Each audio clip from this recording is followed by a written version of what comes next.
अनुराग ठाकुर का सामने से बयान आता है कि इसके खिलाफ सख्त से सख्त कार्रवाई करी जाएगी। 2 महीने हो गए, 3 महीने हो गए, अब 10 दिन से ये सब यहाँ प्रदर्शन पे बैठे हैं।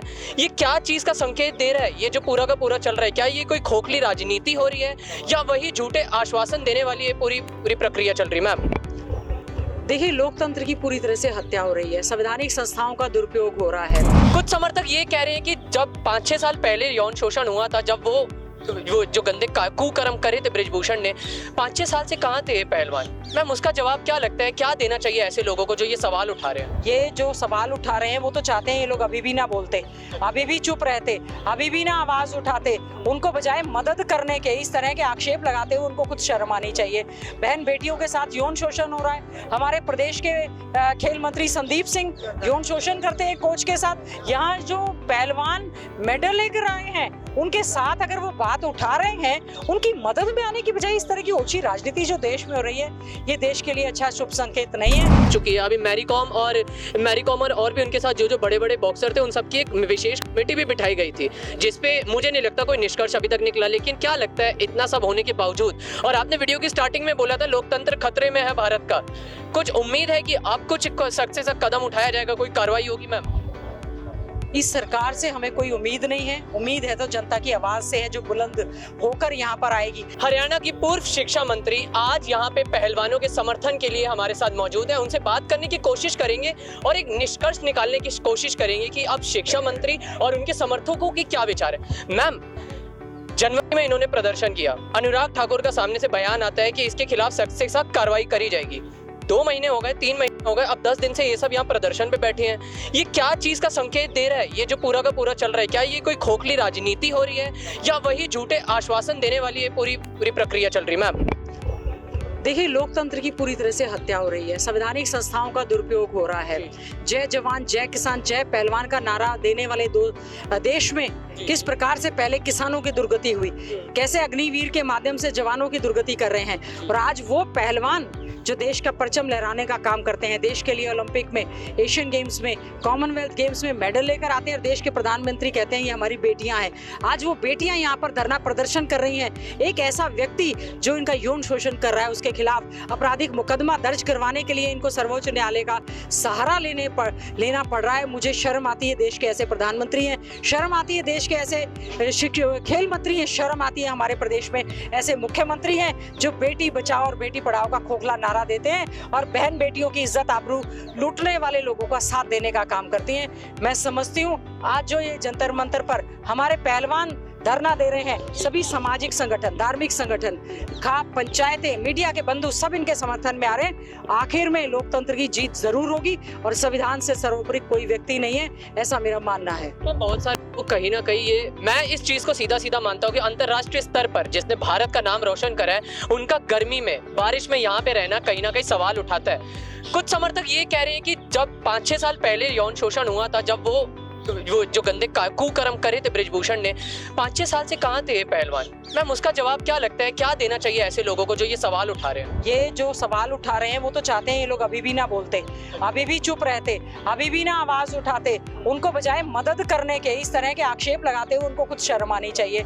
बहन बेटियों के साथ यौन शोषण हो रहा है। हमारे प्रदेश के खेल मंत्री संदीप सिंह यौन शोषण करते हैं कोच के साथ। यहाँ जो पहलवान मेडल लेकर आए हैं उनके साथ अगर वो बात उठा रहे हैं, उनकी मदद में आने की बजाय इस तरह की ओछी राजनीति जो देश में हो रही है, ये देश के लिए अच्छा शुभ संकेत नहीं है। मैं समझती हूँ जिस प्रकार से आज जनमानस निकल कर आया है, युवा निकल कर आए हैं, बुजुर्ग निकल कर आए हैं, किसान संगठन निकल कर आए हैं, यहाँ के यूनिवर्सिटी के स्टूडेंट्स निकल कर आए हैं, और जो दुर्भाग्यपूर्ण घटना रात को हुई है, दिल्ली पुलिस ने किन्हीं के कहने पर जो लाठीचार्ज किया है, क्या इनको मौलिक अधिकार पीने के पानी का नहीं है? क्या बिजली का नहीं है? क्या इनको सोने की सही व्यवस्था का क्या अधिकार नहीं है?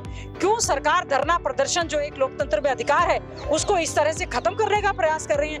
लोगों की आवाज इस समय कोई दबा नहीं सकता है, सब लोग इस समय उठ चुके हैं। हम उम्मीद करेंगे देश के प्रधानमंत्री कह रहे हैं मैं 100वीं मन की बात कह रहा हूँ, एक छोटी सी इन खिलाड़ियों की भी आगे मन की बात सुन लेते। अपनी अपनी कहते हैं, अपनी अपनी बखारते हैं, इनकी बात क्यों नहीं सुनते, क्यों नहीं कार्रवाई करते? प्रधानमंत्री के एक आदेश से कार्रवाई हो जाती है और सांसद को जो है गिरफ्तार करने का काम होता। आने वाले समय में कोई उम्मीद है कि कुछ सख्त से सख्त कार्रवाई उठाई जाएगी? क्योंकि देखिए अनुराग ठाकुर आ चुके हैं इस केस में, 3 महीने पहले आ चुके थे, अभी भी बात सुप्रीम कोर्ट पहुंच चुकी है। अभी मैरी कॉम और भी उनके साथ जो बड़े बड़े बॉक्सर थे उन सबकी एक विशेष कमेटी भी बिठाई गई थी, जिसपे मुझे नहीं लगता कोई निष्कर्ष अभी तक निकला। लेकिन क्या लगता है इतना सब होने के बावजूद, और आपने वीडियो की स्टार्टिंग में बोला था लोकतंत्र खतरे में है भारत का, कुछ उम्मीद है कि आप कुछ सख्त से सख्त कदम उठाया जाएगा, कोई कार्रवाई होगी? मैम, इस सरकार से हमें कोई उम्मीद नहीं है। उम्मीद है तो जनता की आवाज से है, जो बुलंद होकर यहाँ पर आएगी। कमेटियां तो बहुत सी बनाई गई। कमेटी जो 3 काले कृषि कानून बनाए गए थे, समय याचना करते हुए राजनीतिक लाभ के लिए देश के प्रधानमंत्री ने माफी मांग ली, 700 लोग शहीद हो गए। फिर क्या हुआ? जैसे थे वैसे ही किसानों के पक्ष में तो ना MSP आया, ना उनको कोई अच्छे भाव मिले। सेम स्थिति ये है कि जो लोग हैं जिनको कमेटी में मेंबर बनाया गया है, बताएं, सार्वजनिक करें वो क्या रिपोर्ट दी गई है। उनको सार्वजनिक तरीके से उस रिपोर्ट को सार्वजनिक करना चाहिए। इन्हीं की कजन है बबीता फोगाट, वो भी पहलवान है, वो कह रही है मेरे हाथ से, क्योंकि वो बीजेपी की हैं, कि मेरे हाथ से जो है रिपोर्ट छीन ली गई। कमेटी में उनको भी डाला गया था, मतलब कमेटी में अगर हम देखें 8 से 10 लोगों की नियुक्ति हुई थी, जिसमें आधी महिलाएं थी। वो जो कमेटी में आपको पता है कि किस प्रकार से नियुक्ति होती है, साइन कौन करता है, कौन पढ़ता है। ये कमेटी जो है, ये तो हाथी के दांत दिखाने के और खाने के कुछ और हैं।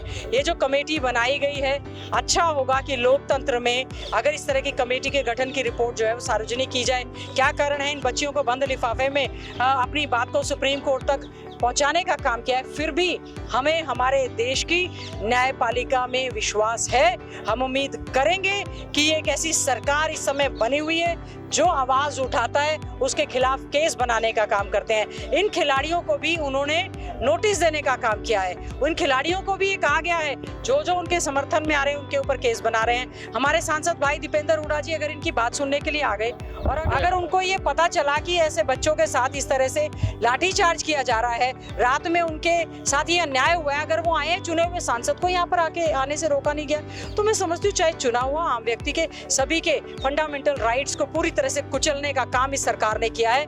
कोई समय दूर नहीं है, हमारा ये भारत देश और भारत देश के महान लोग हैं, अपनी आवाज को उठाना और मनवाना भी जानते हैं।